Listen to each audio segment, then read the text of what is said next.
Cricket বিশ্বে বাংলাদেশ মানেই আবেগ, রং আর গ্যালারি ভরা দর্শক।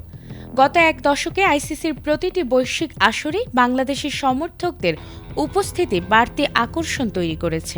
কিন্তু সেই চেনা চিত্র এবার উধাও। ইতিহাসে প্রথমবারের মতো টি-20 বিশ্বকাপে বাংলাদেশ না থাকায় টুর্নামেন্টের জৌলুস যে কতটা কমেছে তার বাস্তব প্রমাণ মিলছে ভারতেই, আর সবচেয়ে বেশি কলকাতায়। বিশ্বকাপের গ্রুপ পর্বে বাংলাদেশের 4 ম্যাচের মধ্যে 3টি ম্যাচ আয়োজনের কথা ছিল কলকাতার ইডেন গার্ডেন্সে, আর একটি ছিল মুম্বাইয়ে। পূর্ববর্তী বিশ্বকাপগুলোতে বাংলাদেশ খেললেই ইডেন গ্যালারি ভরে উঠত সবুজ লালে, কিন্তু এবারে বাস্তবতা একেবারেই ভিন্ন।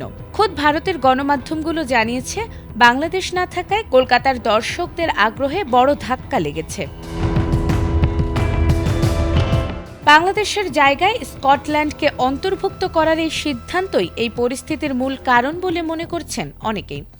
আনন্দবাজার পত্রিকার প্রতিবেদনে বলা হয়েছে, স্কটল্যান্ডকে ঘিরে স্থানীয় ক্রিকেটানুরাগীদের তেমন আগ্রহ নেই, ফলে ম্যাচগুলো কার্যত দর্শক শূন্য হয়ে পড়ছে। কলকাতা মোহামেডান স্পোর্টিং ক্লাবের বাইরে টিকিট কাউন্টার প্রায় ফাঁকা, আর এমন দৃশ্য বিশ্বকাপের মতো আসরে এর আগে কখনোই দেখা যায়নি। ফলে বিষয়টিকে কেন্দ্র করে স্থানীয় আয়োজকরাও ব্যাপক দুশ্চিন্তায় পড়েছেন।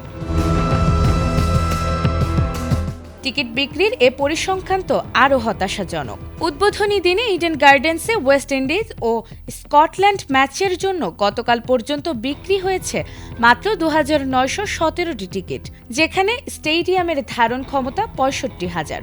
অন্যদিকে 16 ফেব্রুয়ারি ইংল্যান্ড ইতালি ম্যাচে বিক্রি হয়েছে 4970টি টিকিট এবং 19 ফেব্রুয়ারি ওয়েস্ট ইন্ডিজ ইতালি ম্যাচে মাত্র 1248টি টিকিট বিক্রি হয়েছে শুক্রবার পর্যন্ত। এতে বোঝাই যাচ্ছে মানুষের আগ্রহে কতটা ঘাটা পড়ল। সব মিলিয়ে স্পষ্ট যে বাংলাদেশকে বাদ দেওয়ার সিদ্ধান্ত শুধু মাঠের খেলাতেই নয়, বরং বিশ্বকাপের আকর্ষণ ও অর্থনীতিতেও বড় ভুল প্রমাণিত হয়েছে আইসিসির জন্য, যার খেসারত দিতে হচ্ছে পুরো টুর্নামেন্টকেই। আর কলকাতার টিকিট বাজারের এই ধস যেন তারই প্রতিচ্ছবি। নাজমুন নাহার জান্নাত, এটিএন বাংলা।